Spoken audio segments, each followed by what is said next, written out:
music industry podcast, and I'm David Angereeb. Let's dig in. Thanks for joining me. A few of you recently sent some questions through email, so I thought I would take this opportunity to answer them. Feel free to send over other questions to david@dawcast.com. That's DAWCAST.com, and I'll be happy to answer them for you if I'm able. The first question I had is, what makes someone a great musician? What makes someone a great musician is highly subjective and often depends on the person being asked. Some would say a great musician is someone who's talented, but even the definition of talent has become elusive and less clear as our attention is dominated by top 40 music.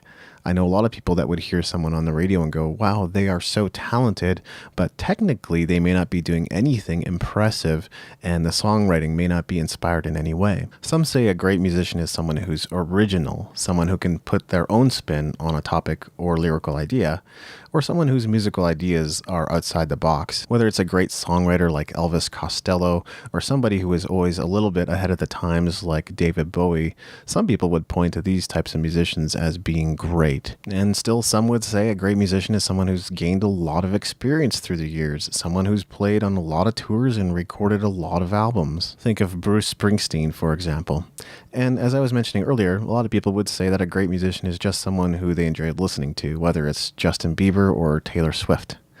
Now, ultimately, it's hard to say what a great musician is. I think I already pointed out the fact that it's pretty subjective, but I think a few things are clear. One, you must be making and publishing music to be great.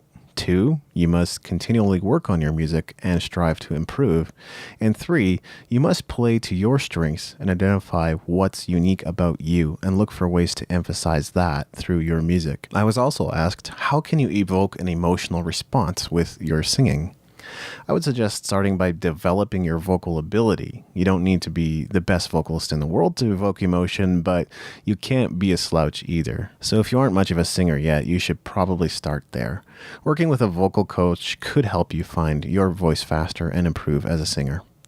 Then you'll either need to write or pick a song that naturally moves people. Writing is obviously the harder alternative here. The song itself should be about a feeling or an experience that many people can easily relate to, whether it's love, heartbreak, new life, tragedy, or something else. The subject matter is really important because people will only latch onto what they can relate to. This isn't to suggest that people can't find beauty in a song that doesn't make total sense to them, but usually it's something about the melody or the hook or the chord progression that brings out an emotional response in that situation. When you go to sing the song, it needs to come from your heart. The better you can relate to the emotion of the song, the better able you will be to deliver it with feeling. And that's really the trick here. You need to deliver with feeling. Now, it's so easy to say those 3 words, but it isn't necessarily easy to do. This means the mechanics of performing the song should be second nature already. What you want to be able to do is tap into the deep felt emotion of the song and bring that out for your audience. So first, you just need to be able to sing the song without even thinking about it, and then it becomes much easier for you to think about other things, such as the emotion that you're looking to put into it. The third question is, what is a music producer? A music producer or record producer is someone that carries quite a bit of responsibility in the studio and recording process, but their exact job description can vary from project to project. So even though I'm going to be talking about some of their duties, it doesn't mean that they're always doing all of these things every single time. At times, producers help come up with musical ideas and will even co-write if called upon. Producers will also help the artist improve their songs. Producers sometimes have a hand in the musical direction of the project, including the song selection process.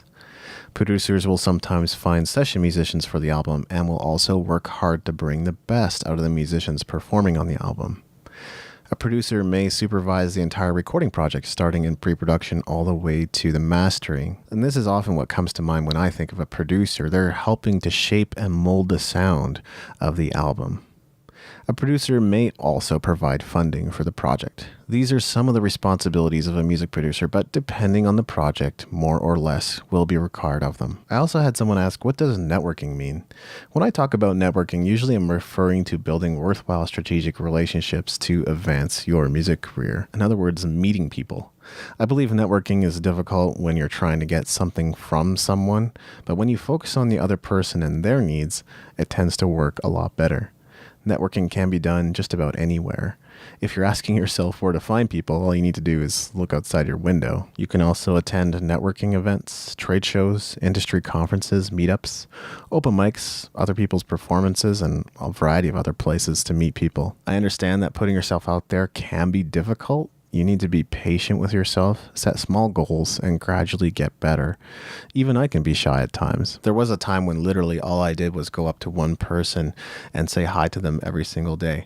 Eventually, that developed into multi-sentence conversations, and I even got to the point where I talked to more than 5 people a day and even had longer conversations with them. As you're out and about, you're going to meet a lot of different types of people, and some of them will benefit you and help you and become friends, and some will not.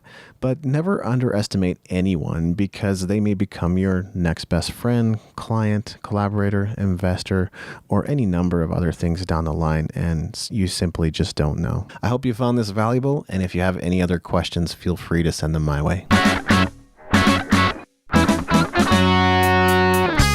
Thanks for listening. Make sure to go to musicentrepreneurhq.com for show notes and other goodies, and leave us a review in iTunes to help us spread the word.